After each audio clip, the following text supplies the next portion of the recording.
we shouldn't get wrapped up in some things as a fan base. You want to root for your team. You want your team to be successful. And the Cleveland Cavaliers have certainly done that. And they have been on an incredible stretch. You welcome the lowly Pistons to town tonight. But there's been this fight. There's been this argument over the national credit that is due to the Cleveland Cavaliers. Well, even a little further credit on that would be Jared Allen making the All-Star team. Because tomorrow, they will announce the reserves for the Eastern Conference All-Star team. And from everything that I'm hearing and for everything that I'm understanding, the guy that is on, a 15-game stretch, or is tonight 15 if he gets the double-double, so he's on a 14-game streak of a double-double. Set the Cavs franchise record on that. He is helping Donovan Mitchell navigate this tough time. There is a chance that Jared Allen is going to be left off the All-Star team. Does that bother you as a Cavs fan? Absolutely. As a Cavs fan, do you take that personally? That it seems like Jared Allen might get left off the All-Star team. Are the Cavs deserving of having 2 All-Stars? You'd like to think so. But that's the case that we stare at right now for the Cavs. We know how good they are. We get Darius Garland back tonight. Jared Allen maybe left off the All-Star team. We got that. What did Jim Harbaugh get from the Chargers? $16 million a year? We got a lot of NFL to talk about. We got time up. We got the morning update. We got a big update this morning on the Guardians TV future. And that bracket damn well better turn back around. We'll get to all that this morning right here on Big Play. Welcome to the show, everybody. I am Matt Fontana. He is Ryan Tyler. Good morning. Happy to welcome you to a Wednesday edition of the show here. Got a lot laid out over the next 2 hours. I want to dive into this Harbaugh contract so badly. They gave him $16 million a year. It's a lot of bread, Matt. It's a lot of money.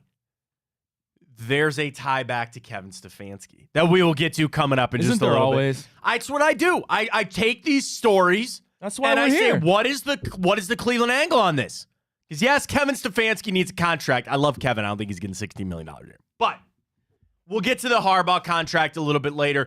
Guardians news. We got big PGA Tour news I want to get to in the morning update as well. And our brackets of the most overrated musical artist. People are spite voting on that, Ryan. Still a There's vote. been a groundswell to take me out when it comes to 311. There is in no world that 311 is more overrated than Bruce Springsteen. No. So now, you and the likes of some people that will remain unnamed, Daniel, have pushed 311 out in front of this. This is a rigged election. This is fake news. This is, what is the other term? That's how it goes nowadays, with the election. It's a rigged election. What do you want?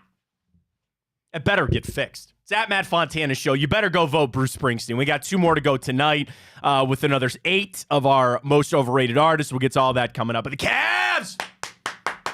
Yes!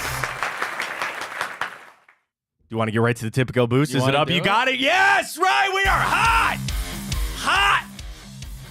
We have hit 3 straight Cavs parlays. We just missed our Blue Jackets one last night, man. Wait, so Matt, I need you to explain that to me. So he had 2 shots. Okay. So what? But so last night we did a Blue Jackets parlay. And if you're new to the show, first off, welcome. We appreciate you joining us. We do our Tipico boost. Use that code Fontana100 when you sign up. Get $100 in bonus bets when you deposit and bet $25. Tell you more about that coming up. We do our boost, right? So we are on fire with the Cavs. 3 straight Cavs boosts we have hit. We got our Cavs boost for tonight. Little Max Strus action. Strusy. Jared Allen to keep that streak going on the over rebounds. I like the under tonight. All the trends tell you under. 6 out of the last 6 games between the Cavs and the Pistons, the under has hit. 6 out of the last 8 games for the Cavs, the under has hit. I'm feeling good about the under. I like the under tonight between the Cavs and the Pistons. But, okay, so we did a Blue Jackets, a hockey boost last night. And it was the Jackets to score first, win, which they did because it was only a 1-0 win, so they scored first in the 3rd period and won the game. Then we had Boone Jenner. I like that name, by the way. When I tell you that this guy, Boone Jenner, is a hockey player. He's wearing a full face mask. I mean, his name's Boone. Because he took a puck to the face. No, he already had fake teeth, but he had a broken jaw. He's also going to the All-Star game for the Jackets. Hockey's like baseball. You always get one All-Star. So he's going. I love Boone Jenner. He's the captain. He's the best. So we took over 2.5 shots. He needed to record 3. He got 2 shots in the third period. He got 1 shot blocked. So even if they block it, so what qualifies as a shot then? And 2 shots missed. It's got to be on goal. The goalie has to make a save or it's got to go in the net. So he had 2 shots that he missed. I was watching. I was listening to the game. Oh, he had a shot that, went wide, right? I see. One, I think, clanged off the iron. Oh, that's right. Because, Ryan, they announced it a goal. They said it was a goal for Boone Jenner and then came back and said, no, it's not. And I think that counts because it hit the post. I don't know. But the anger for me is he had 2 shots that missed and 1 shot got blocked. Those don't count. It's got to be on net. So we finished with 2. That makes sense. So we're circling, folks.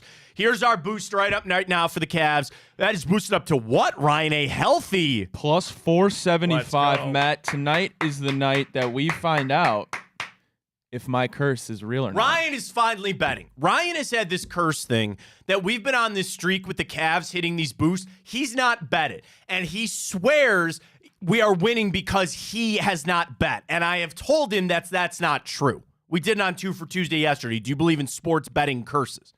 And I said no. Now, I will admit, this one's a little hairy, okay? The other ones I felt really good about. This one, I want to preface it by saying, Ryan, it's not your fault if we don't hit, because the other way you look at it is we have been up on 3. I'm up big, so even if we lose tonight, I'm still up overall in the Cavs. You cannot take away my Cavs excitement right now for these bets with Tipico. So here's what you do. Go right into the app. Download the app, Tipico. Use the code Fontana100 when you sign up to get those bonus bets. I go right into the Cavs game, right here at the top, 12 for tonight.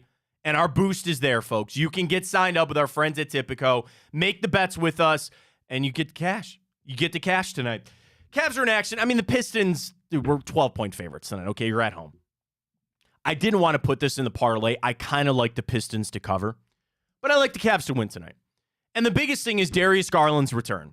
And the ultimate question of how you get these guys back in the lineup. We saw great from Evan Mobley the other night, and that's an amazing start. And I'm not trying to put too much sauce on Darius Garland coming back. It's his first game in how long, man? But can I tell you how good it feels just to see him back? I like Darius Garland. Everybody does. He's a great player. I'm excited that he's part of our future here. And I've missed him. I've missed seeing Evan Mobley out on that floor. And it's been fun to watch what the Cavs have been able to do. But you've been doing missing pieces. And now you get this little part of Darius Garland coming back. Now, there are going to be changes. And there are going to be questions, I think, that are asked in that front office on how the future is set up for the Cavs. We have been conditioned that the future is Darius Garland and Evan Mobley, right? Because you thought you're going to have to trade away Jared Allen eventually, and we thought, okay, Donovan Mitchell's going to have to leave. And what a twist that we have had in the past month. That things that we were projecting now are not at all the case. Now we're in a world of, all right, maybe we re-sign Donovan Mitchell. And the way that Jared Allen has played, Ryan, I'd be lying to you if I didn't say it's made me question, does he have to be a part of this future? And I would never ask the question like, Mobley or Garland, or Mobley or Allen, right? You got to pick one. Only one can be here. Doesn't have to be the case. And there's still a lot of development to be had with Evan Mobley. But I know Kobe Altman, he's sitting down and he's thinking, all right, now these are good problems to have, but it's still a problem. It is still something of trying to fit how this team is going to look for the future. And I want to keep my feet grounded. I want to sit here and just worry about this game tonight and watch the Cavs play and feel really good about them getting a win tonight. I want that. I want all that. But the way that Jared Allen has played, you have got to start rethinking some things. And we'll post this as our Twitter question this morning. Would you be upset if Jared Allen didn't make the All-Star team? Yes or no? Because it's staring down the barrel, because we'll get that announcement tomorrow, and I'm sure we'll talk about it on tomorrow's show as well. they're going to announce the reserves for the Eastern and Western Conference. Now, this is on the coaches and I believe the players. But if not, I think it might just even be the coaches that select. And you'd like to believe that the coaches obviously are more in the know. And they watch what Jared Allen has been doing. And for some of these coaches, they have faced Jared Allen. And they know how just frankly dominant he has been over this stretch run. So, in my mind, he is an all-star. So that's kind of why I'm going to vote weird on this question. It doesn't really bother me. I want that recognition for him. If there's a monetary, like I'm sure he's got a bonus for making an all-star team. And frankly, if I was the Cavs, I'd give him that bonus. He deserves it. But I just know that there's politics and there's just only so many spots. And we could get into why they don't expand out the all-star game roster, why it's still only 12. And I heard this yesterday. Ryan, do you know that the 12 per side, right? It's been that way since there was only 8 teams in the NBA. It's been that way. 8 need conference, 16 teams. It's been that way when there's now double the amount of teams in the NBA, and they've never expanded out the playoff or the all-star roster.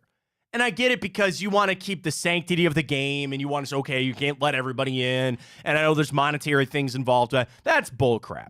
That's bullcrap. And I don't wish injury on anybody. I hope there's a world that he somehow gets his way in there, whether somebody wants to sit out. I would imagine now, too, that there is a path because Joel Embiid's getting MRIs on his knees now, right? I don't think he's playing in the All-Star game, so let Jared Allen have that spot. He deserves to go.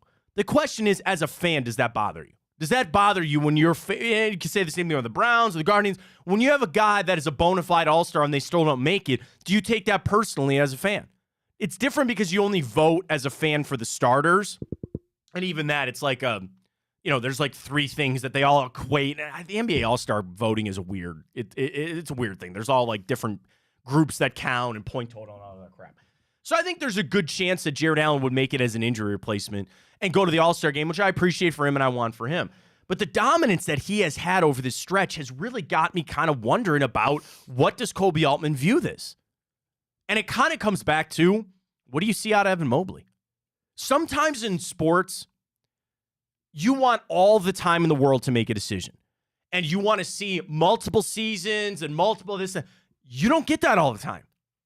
And in a month stretch, you might have to pivot where you think your franchise is going. Sometimes that's injury related. Sometimes it is just guys that you think aren't it. Tell me the 49ers didn't pivot when they go, wait, we got Brock Purdy here. A little bit different. And what they did, they traded away Trey Lance. You have to make some of these franchise-changing decisions. And it's not that you have to make it today, but it's something that's on the desk of Kobe Altman.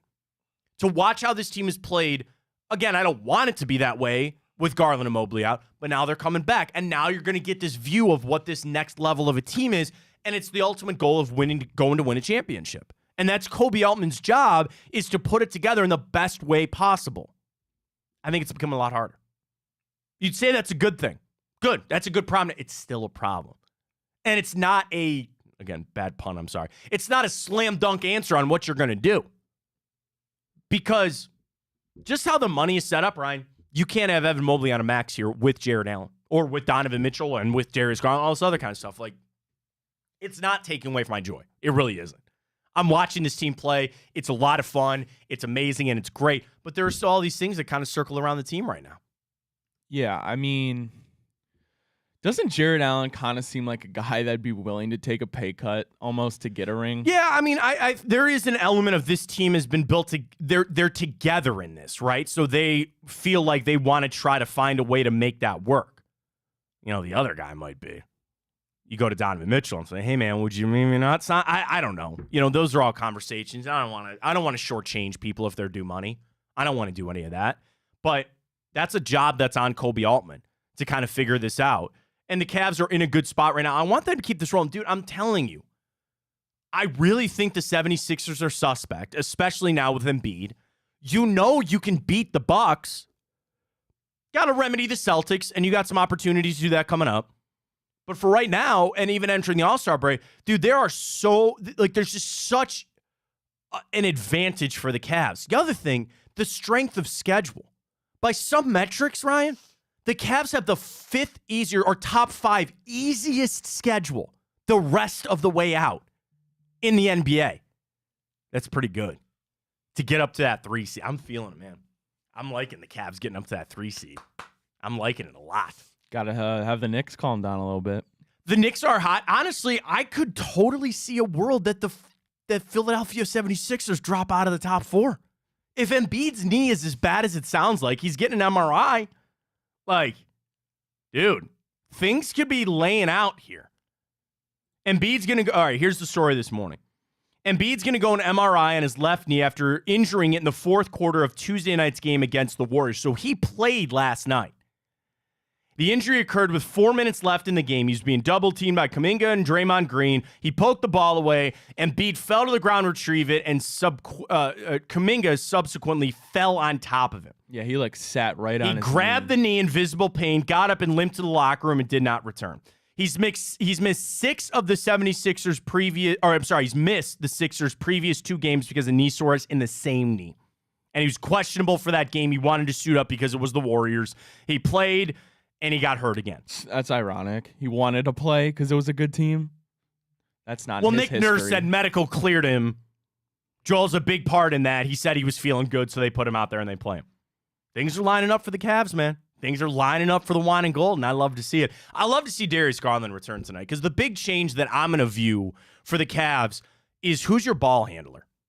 With Darius Garland and Donovan Mitchell on the floor at the same time, we've seen these kind of stretches where they got to flip-flop, and one of them is running point, the other one is off ball. Through this stretch, you didn't really have a point. You had to run Donovan Mitchell at your point guard. You had great success. His assist numbers are up. I think you got to keep that going. And it also helps that when Garland is returning, have him play a little bit of that off ball. You can have him kind of relax a little bit, ease back into the game. But that's something, I'm not going to put all my eggs in this basket tonight to watch what Darius Garland is or isn't. But it's just this little stretch. And as we get to the All-Star break and as they start navigating through this kind of thing, I'm going to watch how JB Bickerstaff here's another interesting question. I'll leave it up to you if you want to post this one because there's another one that just kind of hit me here. Which dynamic are you more interested to watch? Garland and Mitchell on the floor at the same time or Allen and Mobley on the floor at the same time? Which dynamic are you more interested to see on how the Cavs handle it? The bigs or the guards? Because you got these 2 guys returning. You're going to have to figure out the right lineups, the right plays, game situations will dictate all that. And knowing that still Darius and Evan are coming off of injury, there's a ramp-up period. They got to get back to game and all that kind of stuff. But I think that's an interesting question. Of which one are you watching more? Garland and Mitchell or Mobley and Allen?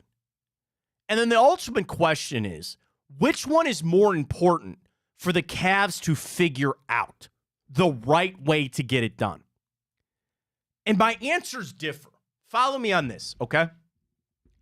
I think the more important dynamic for the Cavs moving forward is how they handle Garland and Mitchell because they are the 2 better players. Now, that's relative, right? Because I think Jared Allen's amazing, and certainly Evan Mobley is good, and he's getting back up, whatever.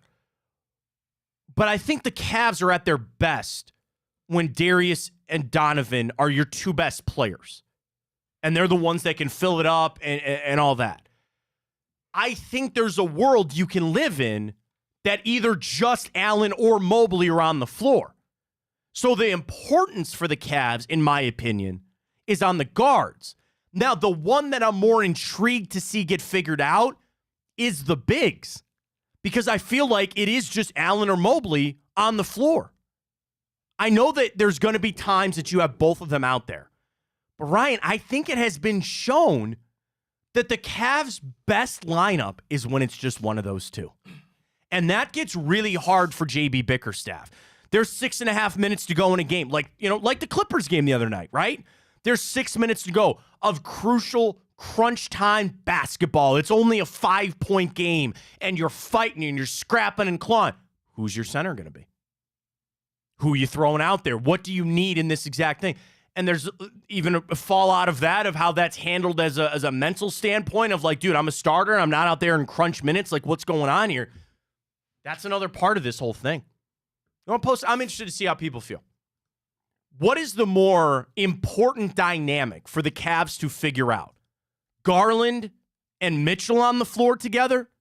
Allen or Mobley on the floor together? Which one is more important to get figured out? We'll send that out at Matt Fontana Show. Drop us a follow there on Twitter, X. We're also up on YouTube at Matt Fontana Show. We're streaming on the Twitch channel, which is new to us, at Matt Fontana Show. And, of course, big play all across the board there. NBA trade deadline coming around the corner. We know the Cavs, they're probably not going to make a move. There's not much they can do, right? It'll be a buyout. But Brian Windhorst, ESPN, we all love Windy, he went to every team and put one player of most likely to be traded. Now, I'm not saying, and I think Brian is doing this exercise for just that. If I had to pick one, if the Cavs, gun to their head, had to make a trade, who would be the player that they would have to send out to get something back? From Windy, most likely to be traded, Caris LeVert. I know, I love Caris. Brian's got some good points. LeVert is having a very strong season as the Cavs' sixth man, and the Cavs, winners of their past 10 of 11, aren't actively looking to trade him, but we know. His contract, though, 2 years, $32 million, was designed to be movable. The team is more likely to wait for Garland and Mobley to return before considering any major changes. The Cavs have 2 open roster spots and are $3 million under the luxury tax, so they are going to be a prime buyout destination. And I agree with Brian. That is going to be my thing for the Cavs. And I think this team is fine. Like, this team is built. This team is very good. Like a little piece here, sure, fine. But if you had to pick one, it probably would be Caris LeVert. And again, I don't think the Cavs are going to do that. Windy doesn't think the Cavs are going to do that. But that would be your piece. At least you got something.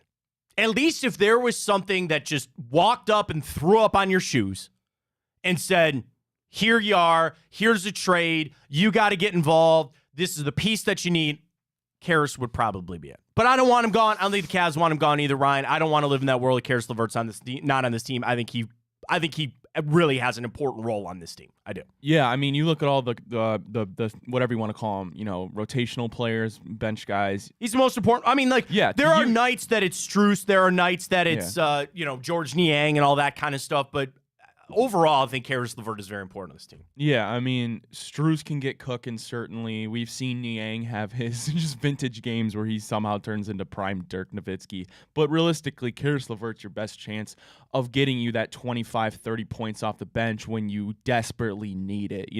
That's not very common. You think of guys coming off the bench that are truly a microwave, like, a Lou Williams, who we've seen kind of be the poster for a sixth man. That's kind of what Caris LeVert has been doing for this Cavs team, where on a night where your shooters, your main scorers, are getting kind of cold or not playing as well, you can rely on a guy like Caris, the first guy off the bench, who can really, lead the team in scoring that night and kind of pull out a victory where otherwise, you really wouldn't have a shot. Yeah, I mean, that's the thing. This team has a lot going on for it, which is good. You need to get some of this stuff figured out as Garland and Mobley return. Excited to have Darius back, man. Have you, now that these guys are back, isn't it, do you think you missed them as much as you thought? It's kind of relative because we got so used to them not being here. And maybe it just tells you a little snippet of my life with kids and everything. Dude, I feel like it was yesterday that we got that news that they were both going to be out weeks, right? Doesn't that not feel like yesterday, and all of a sudden now they're back? And that was a month ago. Yeah, it's because we were winning. You'd be saying the opposite if we were losing. That's such a great point, too. If this was such a long losing streak, this should have felt like a year.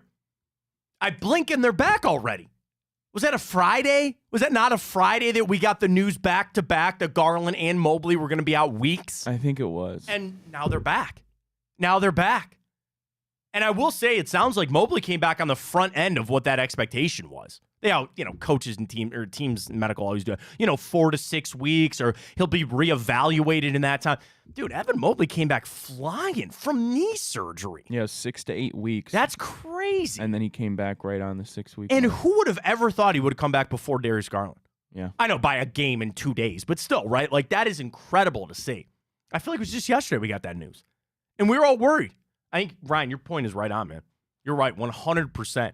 It's the fact that the Cavs were winning during that stretch that you kind of feel like it's not as far, it's not as long. It's great. I love it. All right, can I get the boost up one more time from me, please? Yeah. There it is. Boost one more time. There you go. There it is. Cavs boost for tonight, baby. 3-legger here. Max Strus over assist. Under on the point total. And just 10 rebounds from Jared Allen. I liked your play there because we were going to go over 12. Let's just get the 10 in there. Solid plus what, 460 you said? 460? 475. 475. Let's go. Folks, get signed up with Tipico. Use that code Fontana100 when you sign up. You deposit and bet $25 on whatever you want. You go Cavs minus 800 on the money line tonight. That's fine. You'll get a little return on that. You get your money. You deposit and bet $25 on whatever you want. And with that code Fontana100, $100 in bonus bets to use on the big game coming up. Cavs action, hockey, college basketball, whatever you got with our friends at Tipico. Reward system, Ryan, I hit the first threshold on the rewards yesterday. Very excited about that. The flex parlays we've been telling you about, they got you all covered right there with our friends at Tipico. Get signed up today. We got you locked and loaded right there with our boost tonight. I'm going to do that in break. I'm going to get signed up with our boost and break. All right, let's do that. We'll tell you more about Tipico when we return. $16 million for Jim Harbaugh. $16 million. You know I got to tie this back to Kevin Stefanski. He's got a contract coming up that we need to get. And the best thing that I can say about the situation with their contracts, I'll tell you about that coming up. We got some Browns news. Kareem Hunt going through surgery. We got all that coming up right here for you. Fontana Show, big play. Stay with us.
Well, I'm very thankful for the Browns that they didn't have to enter this head coaching carousel this offseason. I think it's played out interesting. Belichick's going to be out of a job. They had the hiring, so we'll do that eventually. I want to wait for the Commanders. Sorry, fuzzy. It was annoying. Like, literally just came right in front of my face. Sorry. I'm glad the Browns didn't have to do that. And we'll do this after the Commanders and the Seahawks find their coaches. I'd like to run through and do the power rankings on that. But nonetheless, Kevin Stefanski still needs a deal. And you got it's back. There it goes. Where's it going? You see that? No. Am I crazy? All right. Don't have to worry about it. Flew away. All right. Good enough. Anyway, we continue on. Now it's back. Sorry. All right. We got it. I just don't want to. I'm easily distracted. You can tell. Very distracted sometimes. With the Browns, they don't have to worry about Kevin Stefanski's here. He's got to sign a contract. And we'll run through all these other jobs too when it gets all figured out. But the report came out yesterday from Mike Florio, according to sources, that Jim Harbaugh got $16 million a year to be the LA Chargers head coach. That is insane. Okay, that is completely insane. Now, in the grand scheme of things, and this goes back to last year, this is from Sportico, the top 10 highest paid coaches in United States sports. Bill Belichick at $25 million a year. Sean Payton at 18, Greg Popovich 16, Pete Carroll was making 15, Sean McVay 15, Kyle Shanahan 14.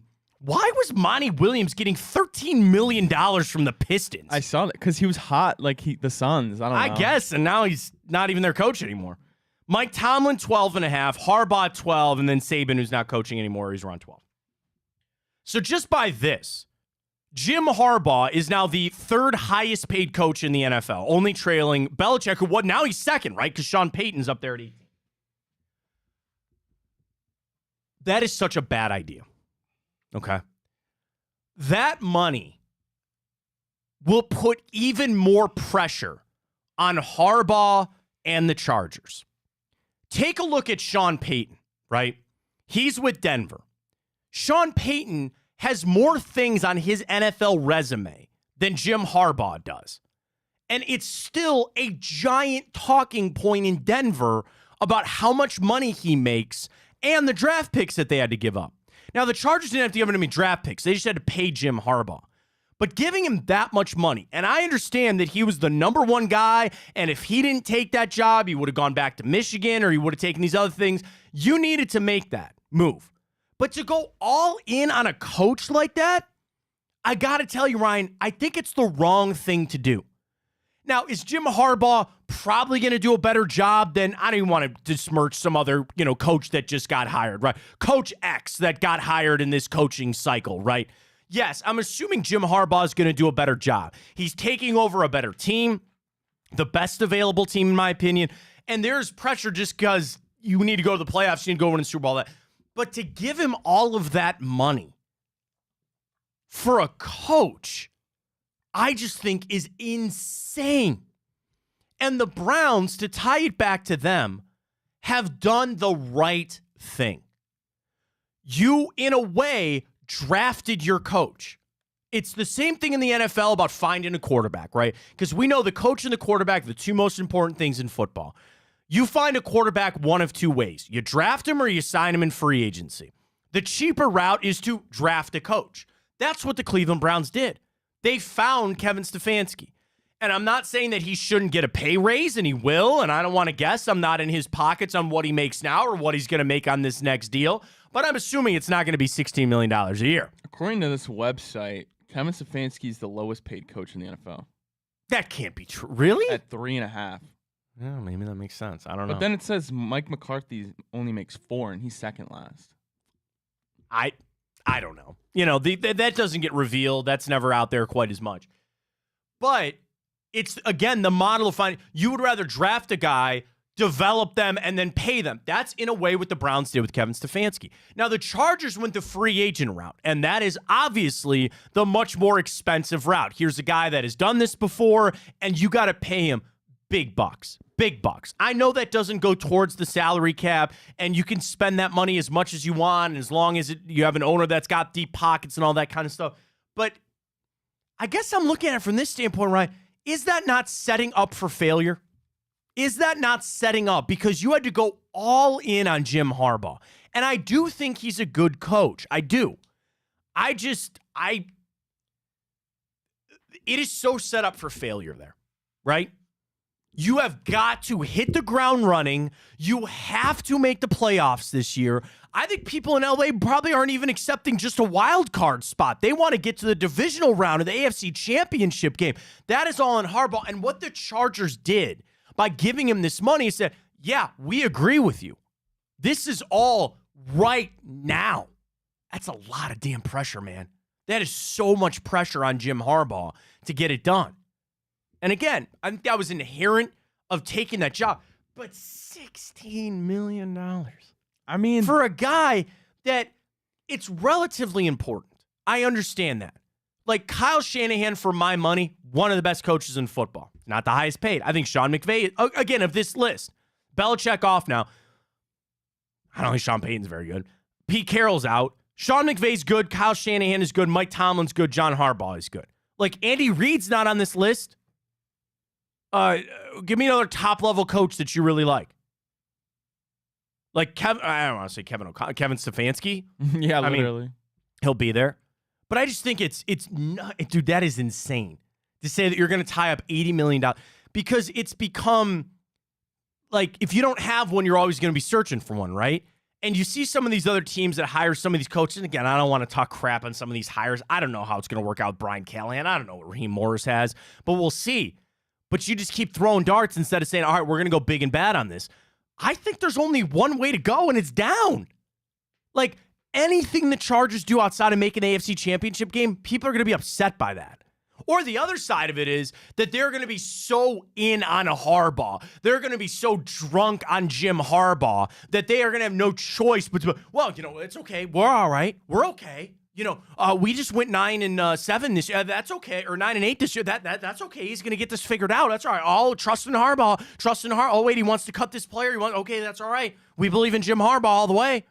I mean, while he's running things into the ground there. I guess I'm wishful thinking. Wishful thinking. Ryan, do you think Jim Harbaugh is actually going to turn the Chargers into a contender? Because the Browns' interest in this is I don't want them to be. Yeah, I do. I would love nothing more than the Chargers to continue to be in squalor. No, well, that's a playoff contending team for us. I don't want them to get that figured out. There's no way in hell. I mean, I think they'll be good. I think they'll make the playoffs. Okay, the reason you bring in bring in Jim Harbaugh, right? Okay, let's break that down first. The reason you bring in Jim Harbaugh is because one, he just had amazing success. He's had success in the NFL before as a head coach. Almost won the Super Bowl. You bring him in because he's supposedly this quarterback whisperer that makes these quarterbacks great, and that's what you need from Justin Herbert. I mean, he just gave him that fat deal. He's your future quarterback. You need this kind of to work right now because their window right now is probably within that 3 to 4 year that you have Justin Herbert in his prime. So I guess if you're the Chargers, I mean, you got to go all in. I mean, you look at that division, especially with Patrick Mahomes. You have the Broncos who just spent a boatload more than the Chargers did on Sean Payton. I mean, unless they wanted to go with, but they did that. They went down the route of a new coach, young head coach, Brandon Staley, and that blew up in their face horribly. So, I mean, it's kind of like, okay, well, this didn't work, so let's go do the opposite and hope that works. That's the other part of it when I think about the situation that the Chargers have been in, right? They are in this position where they were kind of backed into a corner. They don't have a choice. They had to go do this move. They had no choice but to go make this play. And maybe is it more like hype than it is subs? I guess I just keep crapping on Harbaugh. I don't think he's very good. I don't know. Well, how is he not? He is. I don't know.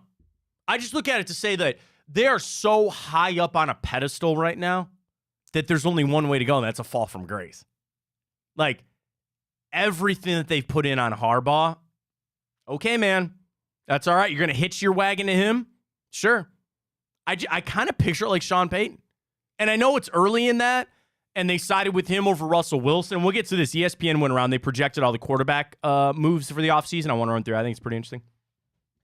They sided with him over Russell Wilson. Yeah, okay, sure. Russell Wilson's not done much in that time to make you feel like he was the right guy to keep over Sean Payton. But that's kind of my thing. Like, when you go that far and hard into this, doesn't always work out. I like how the Browns did it. I really do. I think that's more sustainable. When you have a guy that has gone through some things, figured it out with his team, as opposed to, all right, we're just going to bring this guy right back on in, right? Like, I guess the other part of big name coaching hires, which ones have actually worked out? Of big, like, and I'm going back to Pete Carroll. Remember when he went to Seattle? It was a big get for Seattle. That worked out. They went and won a Super Bowl. Sure, that's fine. More often than not, it's the lower level type moves. Andy Reid going from Philly to Kansas City. That has certainly worked out. Kyle Shanahan, a big move there. Okay, but who knew what Sean McVay was going to be? Who knew what some of these other guys are going to... Just the coaching moves that I look at that people say are just that's a stone cold lock. I don't buy it. I don't buy it. I mean, there's so many things that go into it. And yeah, I think I'm trying to project just a little bit that maybe Harbaugh will suck. Because I want the Chargers to suck. I don't want another AFC team to get working here. But I don't want that. If you're already paying Justin Herbert $230, $250 mil, whatever they paid him. I mean, what's 16 more million a year, right? To get this thing figured out. That is their belief. That is what Spanos believes there is if this is the right guy, and you have to believe that because you don't have any other choice right now, we had to make this move and you're going to shell out the cash. It's not like it counts against the salary cap. That's just fine. We head over to ESPN and projecting the NFL moves for the offseason when it comes to the quarterbacks. I think this is interesting because see what Dominique Foxworth had to say? I sent the tweet out this morning. He said on Get Up this morning, he could see Justin Fields. Or he said, could you see Justin Fields going to the Steelers? God, I hope that was today he said that? Yeah. I said that yesterday. I know. I hope not. I've been speaking things into existence dude, lately. I hope not. Can you speak our parlay into existence? You want to flip that around a little bit on us? Come on now. That's what I've been doing. All right. I'm just saying. Keep him away from the Steelers. I think Justin Fields is good. I don't want the Steelers to find anything. So now we go to ESPN. I'm totally convinced now that that's happening. Trade offers for Justin Fields. I'll give you one guess what team ESPN. They're NFL Nation reporters. They go around. They pick the one team for Justin Fields to make a trade. The trade would be this: a first and a second round this year for Justin Fields. One guess who that team would be. Well, I hope, because I've been saying it for months, that they need to do this. The Atlanta Falcons? No. Falcons are on this list, but for a different quarterback. A first and a second this year. A first and a second this year. And this is the only quarterback trade. They have extensions, they have cuts, and then they have free agent signings. So this is the only trade that they have. It's Justin Fields going to what team for a 1 and a 2 this upcoming season?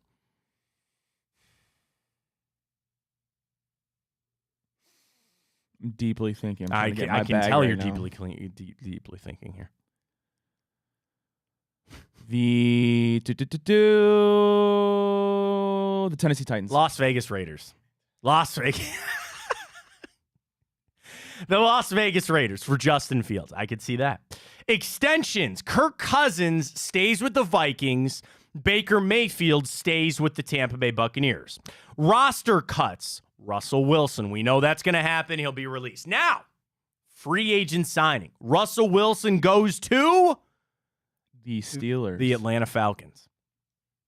The new contract would be this: 3 years, $36 million, which is nothing, with $20 million guaranteed. Front load the contract with $15 million fully guaranteed and $12 million in 2025 and spread it out from there.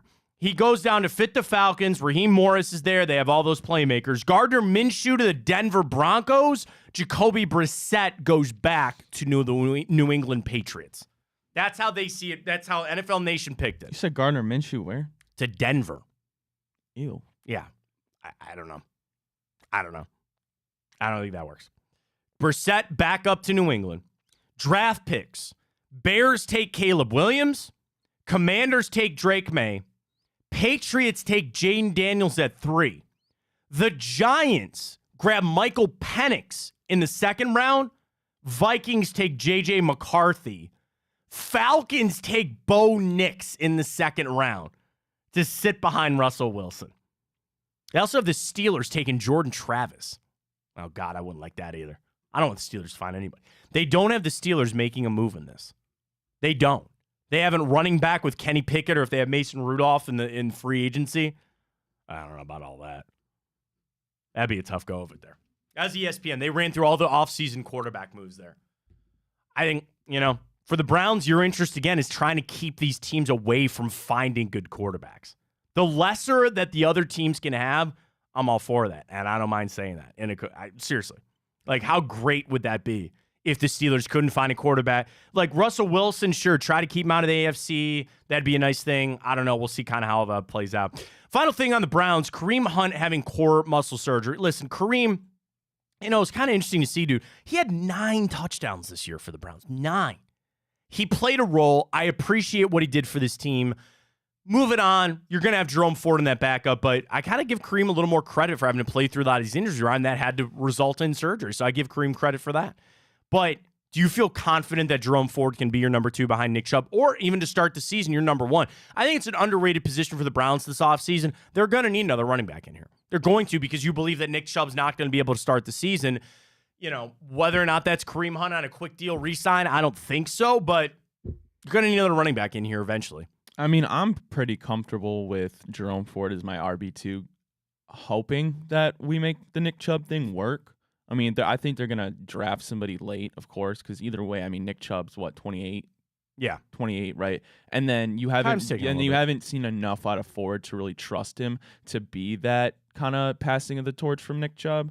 But for right now, I'm fine with that. I mean, Kareem, I don't think Kareem's going to be on the team next year. So no, I don't think so either. So I'm comfortable with it. And then you can always do what you did this year, like find a third guy somewhere like you did with Pierre Strong if you need him for a change of pace or whatnot, if Jerome Ford gets hurt or he's kind of slacking a little bit. But I'm comfortable with it right now, all things considered. That's not really a position that, right now I feel the need to really monitor with a magnifying glass. Yeah, that's exactly where I'd like to go.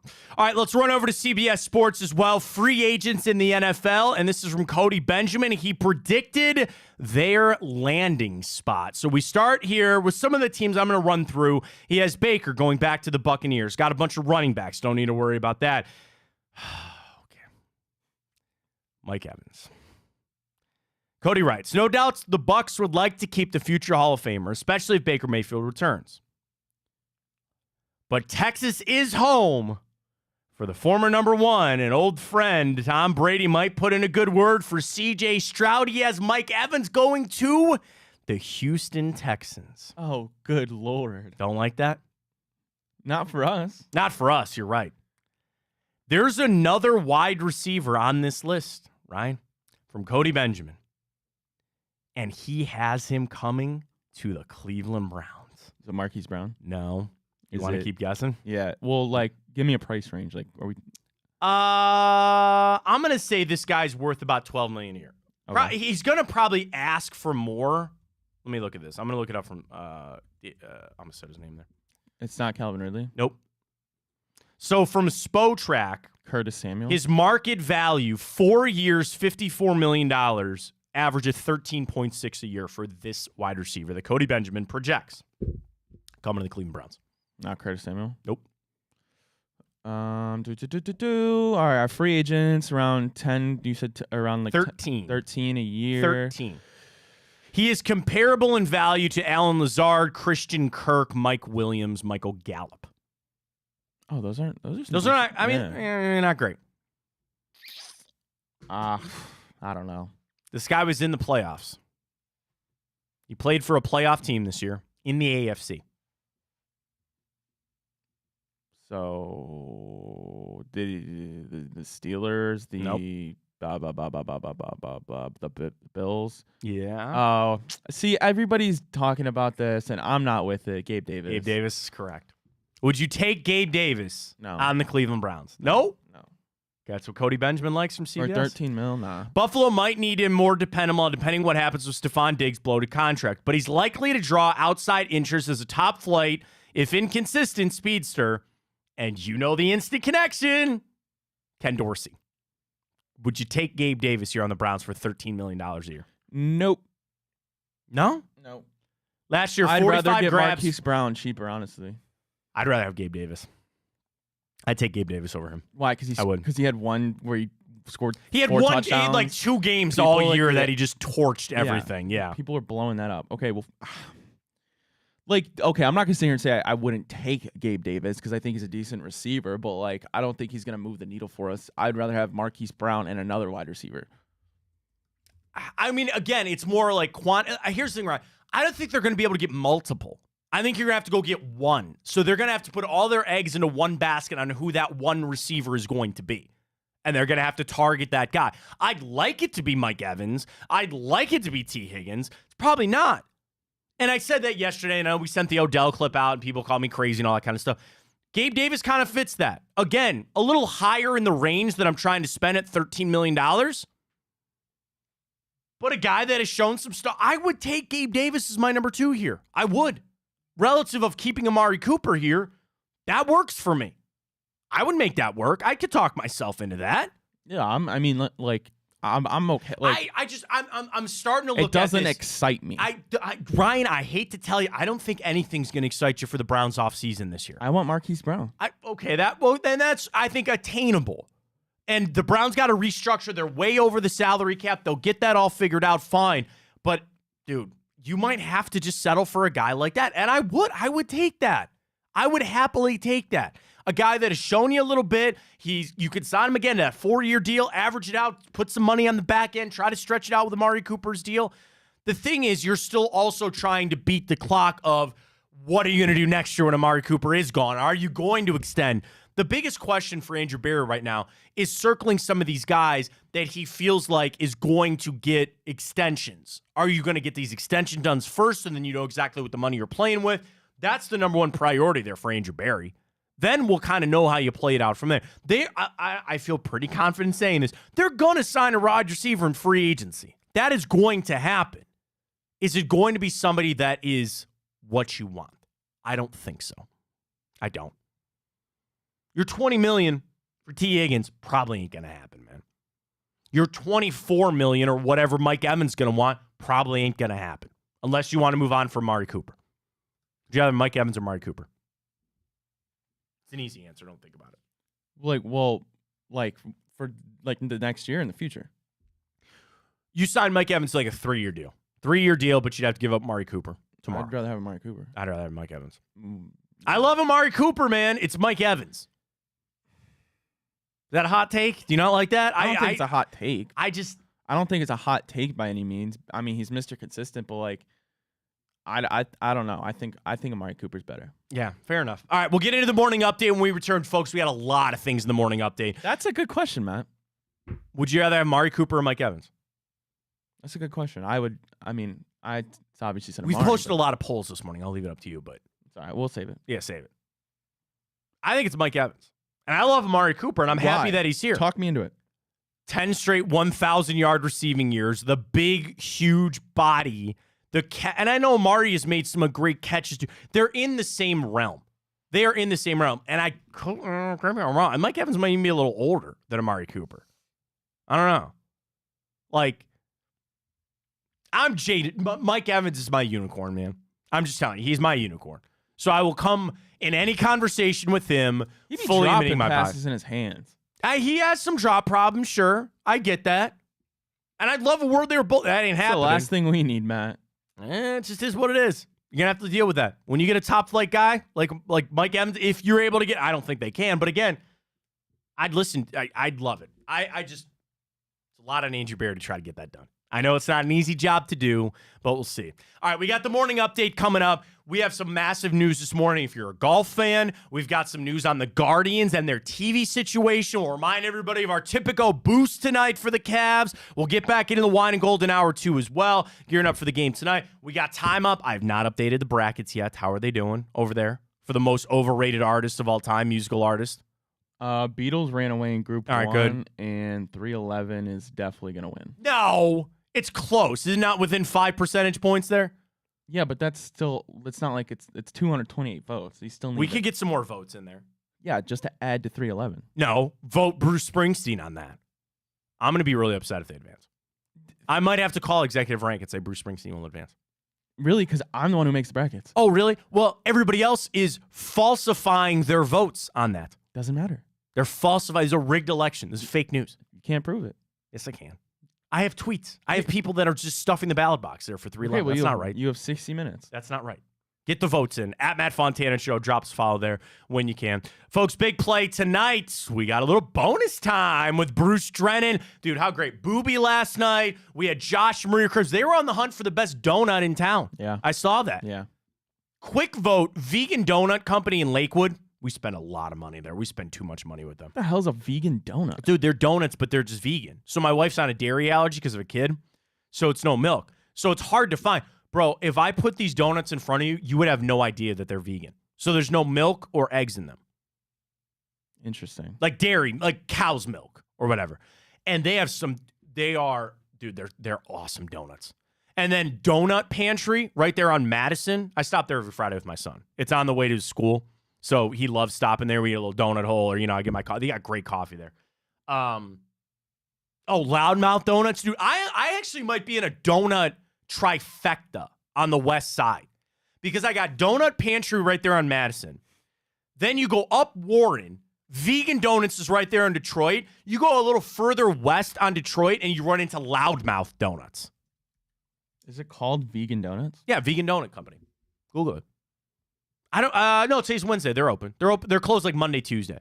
I'm telling dude, they're closed Wednesday too. But they have awesome donuts.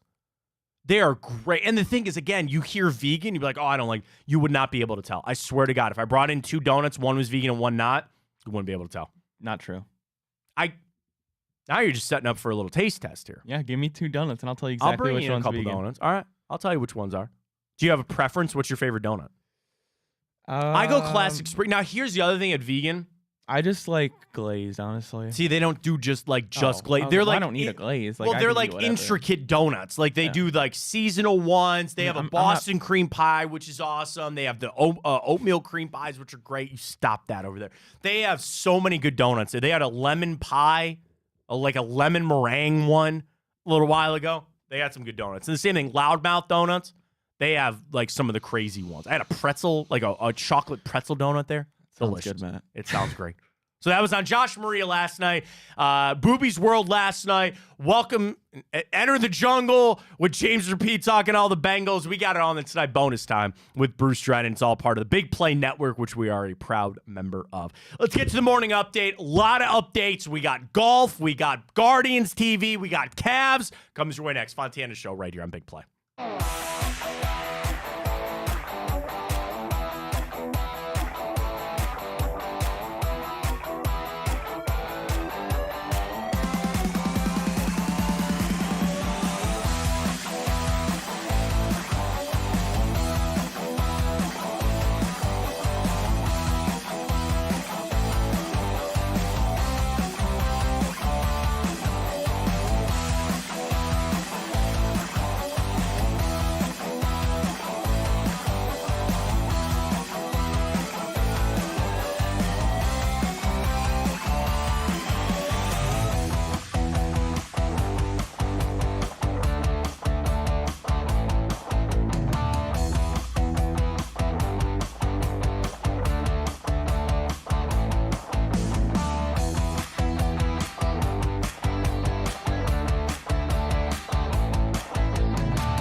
Lot to get to, a lot in the sporting world. Ryan's got the stories. We call it the morning update. Let's get to it, Ryan. All right, Matt. Well, the Browns might have to replace another position coach after our defensive coach, Brandon Lynch, is going to interview for the defensive coordinator position with the new regime. They're in Tennessee for the Titans, Matt. I know Brandon Lynch was really well respected, a guy that had been there for a little while and elevated up. And the Browns did something a little different this past year where they actually divided up between safeties and cornerbacks because they originally just had like 2 DB coaches, and they kind of changed that under Jim Schwartz. Listen, when you're a good team, when you have a defense, like you have the number 1 defense in the NFL, it's kind of shocking that no one has jumped on that and said, hey, we want to take somebody away from that. I think the bigger question here, not the bigger question, I should say, but the bigger thing to watch, the Browns are not blocking these interviews. You know, these teams who have coaches under contract, they could block these interviews. And the Browns have never really done that. With front office people, with their assistant coaches, they're kind of confident in that standpoint to say, if you're good at your job, if you're ascending, we're not going to stand in your way. I think that's powerful to have that relationship with you, because then you start getting spiteful, right? If you were Brandon Lynch, you feel like, hey, man, there's a great opportunity for me to get out of here and dream my job here, get my dream job here, and you're going to stand in my way. Then resentment starts. And I know there's a game and there's contracts and there's millions and hundreds of thousands of dollars and all that kind of stuff. I get it.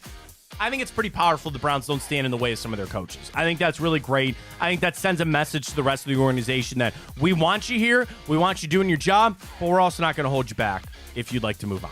So I think that's pretty good. I don't want to say I hope he gets the job, because I'd like him to stay here, but he gets the job, power to him. Absolutely done a hell of a job there with our DBs. No, Dude, no question the DBs, about that. I mean, that's again, it's a great coaching job by him. Yeah. Certainly that position group might change a little bit, but really you got your 4 starters lined up. You know who they're going to be moving forward. Great draft picks by Andrew Barrett, but you're 100% right. Chris McNeil back in studio on this, I don't know, kind of What gray is that? day. It's Gab. Cleveland winter day here at the airport. What is going on? But we got a lot of natural. Where is that coming from? Kind of light. I don't know. I'm trying to find the positive note to start off. Gab, yeah. You not tell a me. lot about them. Did you open There's something on anything Twitter? natural about these lights. I'll be completely honest with you. Literally, the Big Play Cleveland show is just taking over our show. That's about it. What's going on, not much though? coming through the windows either. Yeah. No. In the I middle have of no winter idea here where in that's coming Cleveland, from. Ohio. Of course, we had a pretty good championship weekend, so at least a lot. Try to closing watch on Twitter. TV. It sounds like is the show.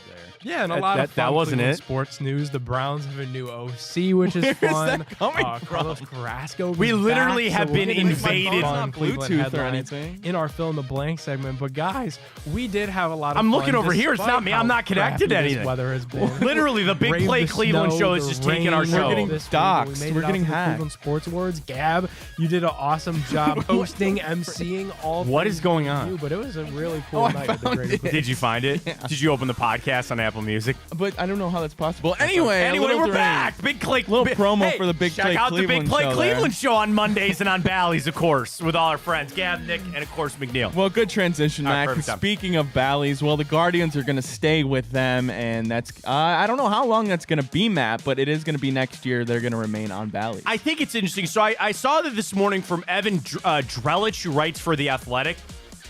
So we know Amazon came in, and they're trying to bail out Bally's. And we know RSNs, regional sports networks, they own the Guardians, rights, they own the Cavs and the Blue Jackets. You know, Ryan, you and I had a conversation right before the show. We are average people that want to watch our sports teams. It shouldn't be this hard. And I'm not yelling at Bally's because we have a great relationship with Bally's. And the thing is, it's not the people here, you know. It's not Mike at Bally's. It's not the people that we know at Bally's. This is all above every bit of our heads. These are these lawyers and these executives that have gone and all screwed it up, right? The thing is, I want to watch my games. So here's where we stand. This is from Evan this morning. Amazon wants to invest in the Diamond Sports Group, the embattled regional sports network operator. So Diamond can continue operating past this year. A bankruptcy judge ultimately has to approve that plan, which likely would not happen until May or June. So here's how it stands. Regardless of that outcome, 3 MLB teams are potentially not going to be carried by Diamond Sports in 2024. The Guardians, the Twins, and the Rangers. Sources briefed on the situation told The Athletic they expect to remain on Bally's on a 1-year deal. So it sounds like the Guardians for this season coming up will stay on the Bally Sports Networks. Now, what happens beyond that is going to be where you, me, and the average fan, we're going to have to watch to see. I think we'd all love a world that Amazon just swoops in and they say, we'll take all of it. I don't know if it's quite that easy. Amazon has gotten into the live sports now. They have Thursday Night Football, and I'd love that. I would love a world that Amazon just picked up the Guardians, the Cavs, and the Blue Jackets. That's all I want to watch. And I know Bally's has that year-long subscription. You can just buy the Bally's app and be able to watch it there. And I know people that do. The thing is, here's the crappy thing, Ryan. We're never going to go back to the way things were, where you and me could just turn on our cable package and you paid for Cox or AT&T or Spectrum, and it's all right there in front of you. It's all apps. And now you need 4 or 5 apps to get everything that you need. I say this sitting today. I pay for AT&T Uverse. I've been loyal to Uverse for a long time. If they go to Bally's, if Bally's goes to Amazon, I'm done. I'm cutting the cable, and I'm going to go to some streaming service. And I will pay for HBO Max, and I'll pay for YouTube TV or Hulu or whatever. But honestly, this is how important it is to me. Ryan, I need to know. I have to know where I can watch my sports teams. I need to know that. And I know there are people that'll say, oh, just stream it illegally, or you can get it places, or pay for this, or pay for that. This needs to get figured out. And I know that there's a lot of ins and outs and a lot of intricacy of all of this, but we sit here as average fans. I want to watch my baseball, basketball, and hockey teams. It shouldn't be that hard. It should not be that hard. I live here. I live in Cleveland. It's not like I'm out of state. It's not like I'm out of market trying to watch these games. I hope they get it figured out. I hope it's sooner rather than later so I can start making some decisions, frankly. Well, sticking in the world of baseball, Matt, team chair and CEO John Angelos has agreed to sell the Orioles to private equity billionaire David Rubenstein, dealing the club at $1.725 billion. That's pretty crazy. 1.7. And actually, it was funny. This just came out. Let me see if I can just pull it back up. The team evaluations for the NFL. So $1.7 billion for a baseball team, right? Or 1.07, whatever. 1.7, yeah. 1.7 would put the Orioles as the third most expensive purchase for an NFL team. So this came out this morning. I saw it from Dove Kleiman, who I know people really seem to not like. So the most recent sell of teams. Remind me to tell you a story about Dove. Can you tell it on the air or no? Yeah. Okay, go ahead. It was kind of trending. It was like a month ago, maybe. I don't know if you saw it, but like, I forget the network or media company, whatever, that was dealing with this issue with Dove. So I apologize about that. But they put out a video saying, so they had a person that was basically logged into their account, their social media, and they didn't know who it was for a while, and they would just have to constantly delete these posts that this random person was making. And they were like, tweeting stuff like that didn't reflect the values of their company, kind of being, going after people that they had relationships with that they had on their shows and stuff. So it was a serious issue. Come to find out that they had somebody like kind of give them a hint to the lead of who this could be. And I don't want to go through all the details of how they discovered it, but they found out it was Dove Kleiman. I saw that because like he started defending himself and all that. I follow him just because I think he's a good aggregator. And the thing is, in today's world, there are news breakers. There's content creators, which is kind of what we do. We create content. You send the videos out. We send the clips out. Then you have your news breakers that send factual tweets out. Your Adrian Wojnarowski's, your Adam Schefters. But then you have some of these people that are just aggregators. All Dove Kleiman does, in my opinion, is take what everybody else is saying. Copy and paste. And I can just see it on his thing. That's fine. I don't give him credit for that. Yeah. Take his name out of it. I just think he's a good aggregator. That's all I follow him for. So he sent it out this morning. Of the recent NFL purchases, the Commanders last year for $6 billion, the Broncos 2 years ago for $4.6 billion, the Panthers in 2018 for $2.2, the Bills in 14 for $1.4, and the Browns all the way back in 2012 for 1.5. So if you just want to go the last 10 years, Ryan, there have been 4 teams sold: the Commanders, Broncos, Panthers, and Bills. On the evaluation of NFL teams, Ryan, and again, this is the value of the team, not what they were sold for. Every single team in the NFL, 32 NFL teams, the cheapest evaluation is $3 billion. Tell me the NFL is not the game to be in. $3 billion. What team is that? Is that the Would Bengals? you guess? Yes. The Okay. Cincinnati Bengals are the least valued team in the NFL. Would you dare guess the most valued team? Gotta be them boys. It is. $8 billion for the Cowboys. This is a little twist on the second most valuable franchise in the NFL, $6.4 billion.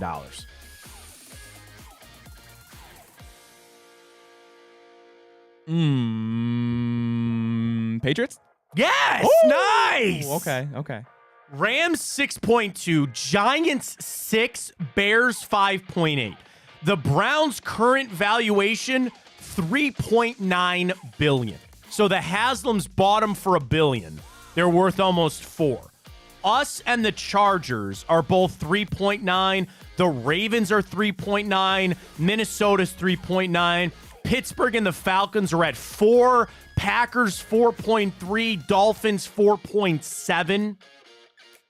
What a business to be in, man. That's crazy. So on the selling of the Orioles, I think they did it right. This is the best the Orioles have been in quite some time. They've got the young players. You get out when the getting is good. The NFL, baseball, basketball, I almost just walked into a Dolan shot there. You want billionaire guys that this is their fun thing to do. This is their hobby. And outside of the NFL, you might lose money on it. The NFL, you will not lose money. There is no way and no how that you lose money on an NFL team. You have the worst team in the league, the TV revenue, even just ticket, all that kind of stuff. Baseball is a little bit different. And I know the complexities of the Dolans, and I know that a minority guy, owner, Blitzer, David Blitzer. I know he's got money involved. I know he's probably going to take the team over one day, but still, NFL is the league to be in right now. All right, Matt. Well, I'm going to flip this on you because I didn't see this news Yes, this morning, golf. but apparently there's some big news in the world of golf. So this came out this morning. I saw it yesterday that there was going to be a conference call today related to the PGA Tour. So I don't know if people are big golf fans out there. So you have the PGA Tour, and then you've got this Live Golf, right? The Live Golf is the one that's paid all this money. They got John Rahm. They got Tyrrell Hatton this week. But they're owned by a group of people that some people are not fans of. They think they're sports washing. It's a group of people that sometimes there's just a lot of things that happen. I think most people know Live and where the PGA Tour is at. So it announced this morning an agreement with the Strategic Sports Group. Who the hell is the Strategic Sports Group?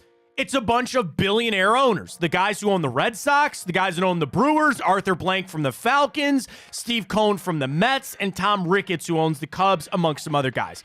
They have come up with $3 billion to put into this new version of PGA Tour Enterprises, which is now a for-profit entity. So back in the day, did you know, Ryan, for the majority of our lives, the PGA Tour operated as a non-profit? They were technically not for profit. Their money went to charity of what they made. Now they handed out prize money and all that. But for how big golf is, it's time for people to start getting paid. So now they have entered this group to, I think, strengthen, and this is how I'm viewing it, strengthen the PGA Tour to take this fight on to Live. Now, here's the problem. I guess that there's still a Live deal on the table. The PGA Tour is continuing its negotiations to finalize an agreement with the Saudi Arabia Public Investment Group, the PIF, who owns Live, and the DP World Tour, which would also potentially inject additional billions of dollars into the PGA Tour enterprise, according to sources. They signed a framework back in June to combine their commercial assets. The agreement had a deadline of the first of the year, which has now been extended out as they're trying to get this worked out and figure out what they're going to do. The question is, will these tours remain separate? Because I don't like the Live Group. I don't. And I have now a negative opinion of the group of people that went over to play golf over there.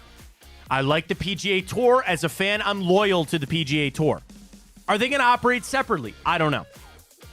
The proposed alliance with the PIF and DP World Tour has already drawn the scrutiny of Congress and the U.S. Department of Justice Antitrust Division. The future of Live Golf, who continues to poach PGA Tour players, is one of the sticking points in negotiation with the PIF. The Saudis have been insistent that the team golf remain a part of the sport's future, according to sources. That's stupid. The format of golf and live is stupid. So I just want to say this, and I know there's a lot of people out there might not be golf fans. I know, Ryan, you're not a big golf fan. I just want to leave it on this. I want the PGA Tour to stay the way that it is.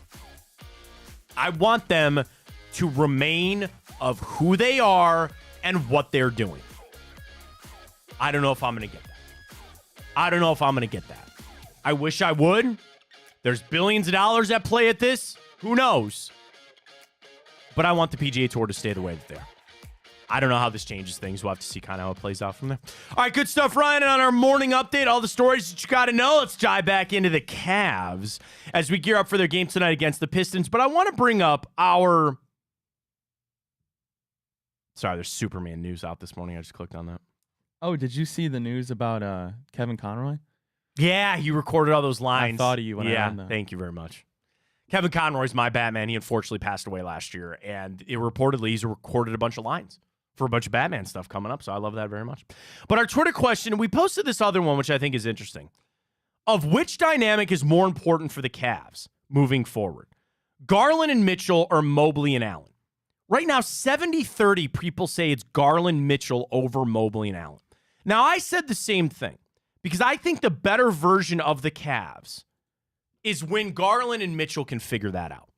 And there's also a world of the NBA that I think you can have a two-guard system. If you truly tried to go with two bigs, Ryan, that's going against the grain a little bit here. That's not really how the NBA is set up. So I would have another fear on what the Cavs are going to do if they really tried to shoehorn that in with Jared Allen and Evan Mobley. Now, you are gifted. You have these two players here. You try to make it work. I really think as we start to get ramped back up with Mobley and Garland coming off these injuries, I think JB Bickerstaff is going to hard cut Mobley and Allen on the floor at the same time. And you might have games that, dare I say, Evan Mobley's not out there in crunch time. Or maybe even Jared Allen.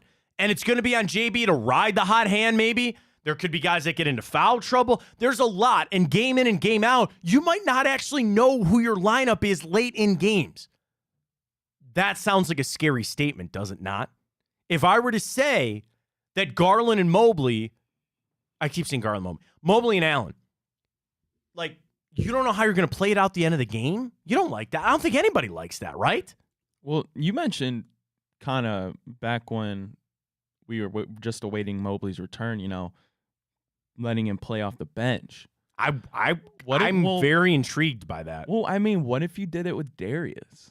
I mean, Donovan's been his assists, he's having a career high in assists, but his points aren't dripping either. So it's not like one's going up and the other's going down. He's remaining constant. And I mean, imagine Darius and Karras, first two off the bench.